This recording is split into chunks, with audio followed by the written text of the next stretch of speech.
ان الملائکۃ تضع اجنحتهم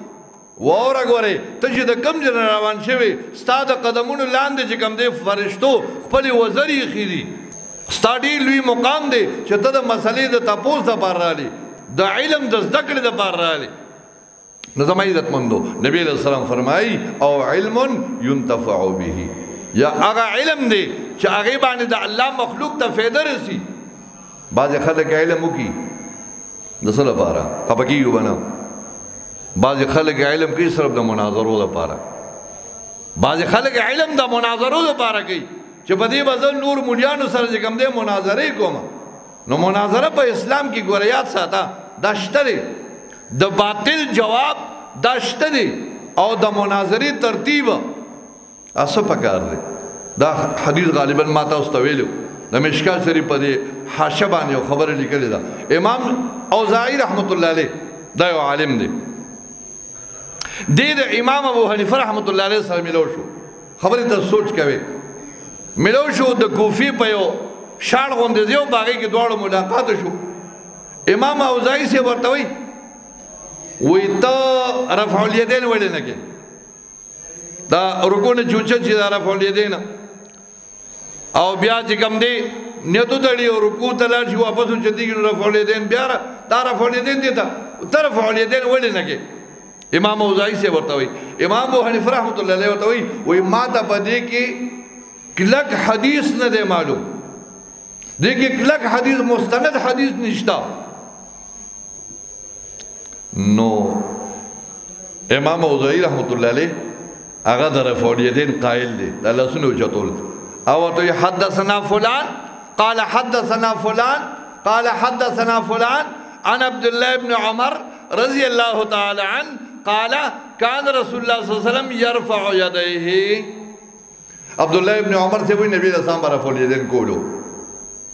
رکوع نه بجوچت شو رفع الیدین بیا کولو امام ابو حنیفه رحمت الله دا مناظره ده دا مناظره ده امام ابو حنیفه رحمت الله علیه ورته وی حدثنا فلان قال حدثنا فلان عن عبد الله بن مسعود رضي الله تعالى عنه قال كان رسول الله صلى الله عليه وسلم لم يرفع يديه عبد الله بن مسعود سے وی پیغمبر اسلام رفع الیدین نہ کولو عبد الله بن عمر سے وی کولو وی عبد الله بن مسعود سے وی نبی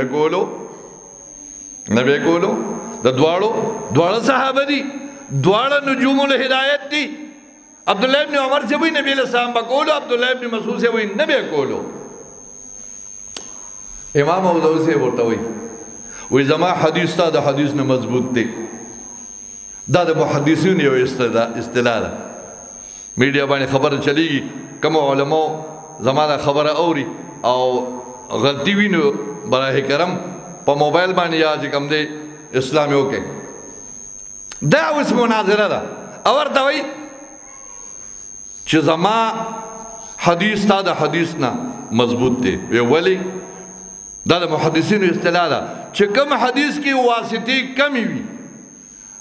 یو حدیث کې 3 کسان دي بل حدیث کې 4 یا 15 کسان دي د دې 3 صحابو د 3 کسانو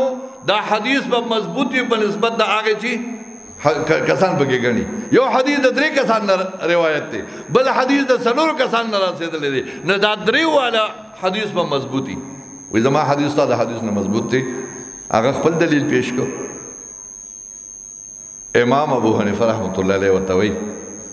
وی ټیک تا خودی خواب تا چې چانه حدیث نقل کړی دی او ما چې چانه حدیث نقل کړی د دوی خپل کې موازنه وکړو زما فلان کې د حدیث راوی استاد فلان کې استاد نه په علم په فقاهت په زهد په تقوا کې بهتر دی بیا ورته زما فلان کې استاد ما چې جانه حدیث نقل کړي هغه استاد فلان کې استاد نه تا چې جانه حدیث نقل کړي په علم په فقاهت په زهد په تقوا کې استاد فلان کې استاد نه بهتر دی او اخیری کې وی و اما عبد الله فعبد الله عبد الله ابن مسعود خو عبد الله ابن مسعود دی دغه مقابله سو کولی شي اخو عبد الله ابن مسعود د پیغمبر علیه السلام په دور کې افقه الصحابه دی د ټولو صحابو نه زیات فقيه عبد الله ابن مسعود دی او د ټولو صحابونو زیات زهد او تقوا چې کم دی اب عبدالله وی و اما عبدالله فعبدالله عبدالله خو عبدالله دی عبدالله ابن مسعود عبدالله ابن مسعود دی اخو دومره شان والا دی الله اکبر یو ځل روان دی محبوب په منبر باندې تشریف فرما دی صحابو چې کم دی صحابو ته وی اجلسو کینه خبره ته وګوره ما ته وګوره صحابو ته وی اجلسو کینه عبدالله ابن مسعود رضی الله عنه د جمعات یو وخت په د جمعات نه بار دا یو جمعات کې دن نه دا د درشل د پاسه کیناستو وی چې کله محبوب فرمایل چې کینه نو دا غي نرستو قدم اغشتل دا خو حرام دی دا خو ګناه ده محبوب کینه نو د درشل د پاسه کینه یو خپې د درشل نه بار ده یو په درشل ده نبی رسول الله وکړه عبد الله بن مسعود د درشل د پاسه وی تعال یا عبد الله رش ردا رش وی و اما عبد الله فعبد الله دغه علم او زمایت مندو دغه مناظری وی د صحابه ډیر مسائل داسې دي ډیر مسائل زمون په شریعت کې چې باغې کې د صحابه خپلو کې اختلافات دي خو نه یو صحابي چاته کنزل کړی دي خپل مد مقابل ته نه ورپسې د کافر او د منافق فتوا لګولې ده نو علم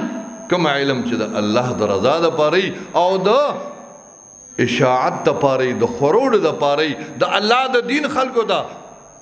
دی وخت الحمدلله زمونږ اکابرین علما هغه د باطل فرقو د قادیانانو د شیعاګانو د پرویزیانو د منکر حدیث او د دې خلکو مقابله کوي الحمدلله مناظره کوي نو علم د عزت مندو